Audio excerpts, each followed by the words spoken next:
Assalamualaikum warahmatullahi wabarakatuh. Bagaimana kabar anak-anak semua? Semoga selalu dalam keadaan sehat dan semangat ya untuk belajar. Nah, hari ini kita akan belajar bahasa Indonesia. Nah, hari ini kita belajar tentang persamaan dan perbedaan ciri-ciri hewan di sekitar kita. Sekarang bisa disiapkan buku tulis, alat tulis, dan juga buku penanya ya. Nah, anak-anak bisa membuka buku pena halaman 55 pas di tema 1 subtema 3. Oke. Nah, di situ ada teks dengan judul persamaan dan perbedaan ciri hewan di sekitar. Nah, pada teks ini diambil dua contoh hewan, yaitu ayam dan bebek. Nah, mungkin anak-anak sudah tahu ya ayam dengan bebek. Nah, kita bacakan sekilas. Di sekitar kita terdapat berbagai jenis hewan. Ada hewan-hewan yang memiliki persamaan ciri, misalnya ayam dan bebek. Ayam dan bebek termasuk dalam satu spesies sehingga memiliki beberapa persamaan. Ayam berkembang biak dengan cara bertelur, begitupun dengan bebek. Secara fisik, ayam dan bebek juga memiliki banyak persamaan. Misalnya berkaki dua, bersayap, dan juga memiliki bulu yang menutupi badan. Nah, pasti anak-anak sudah tahu bentuk ayam dan bebek ya. Mungkin juga bisa dilihat di gambar di buku.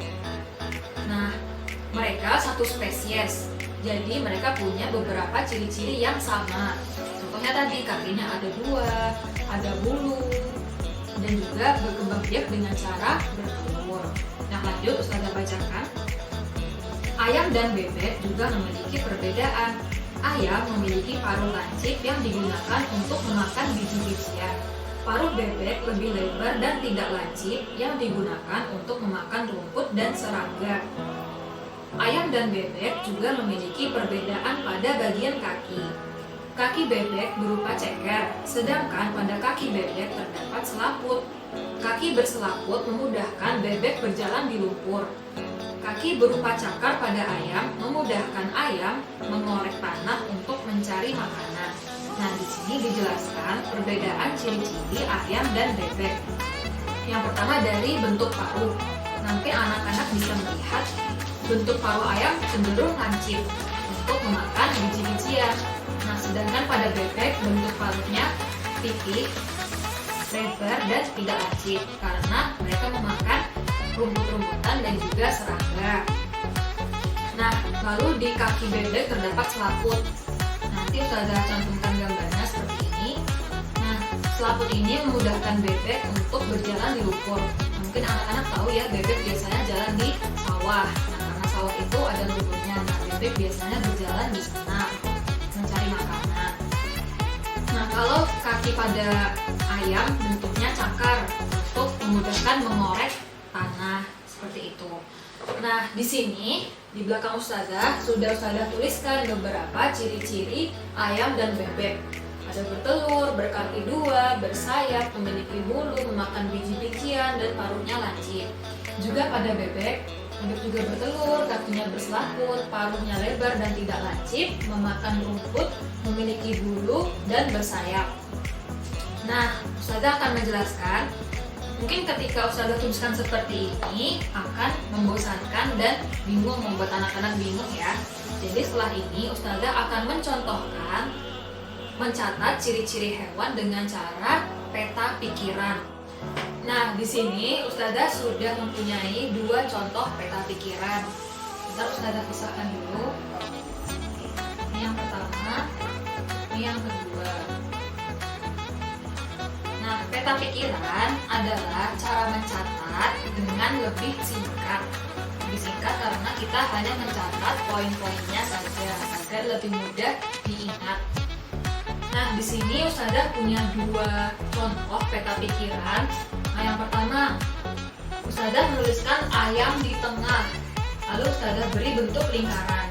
Nah, untuk bentuk itu bisa bebas, bisa lingkaran, bisa persegi, bisa apapun yang anak-anak inginkan. Nah, di sini Ustazah contohkan lingkaran untuk di tulisan ayamnya.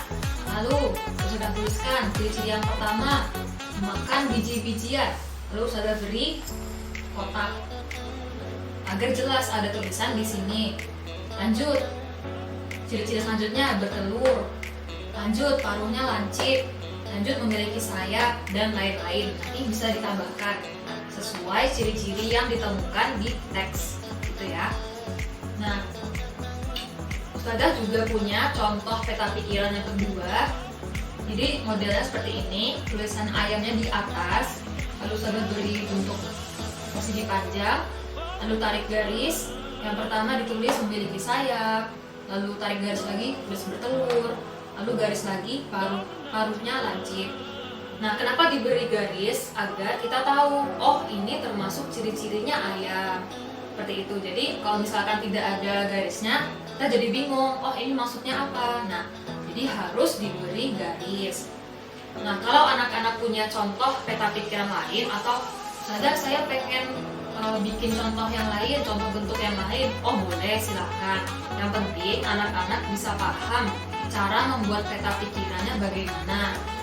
Yang langkah pertama yang harus dilakukan yaitu menuliskan tema dari apa yang mau dibuat peta pikiran. Di sini Ustazah menuliskan ayam. Nah, jadi Ustazah tulis ayam yang besar seperti ini.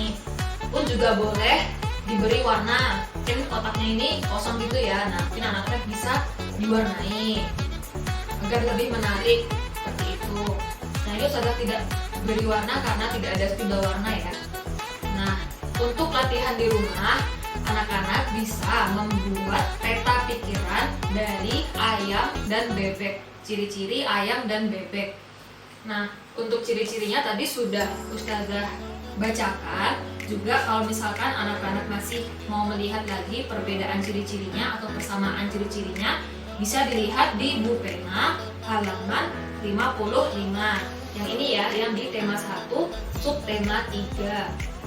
Nah, membuat peta pikirannya bisa di kertas HVS, di buku gambar, ataupun di buku tulis tidak apa-apa.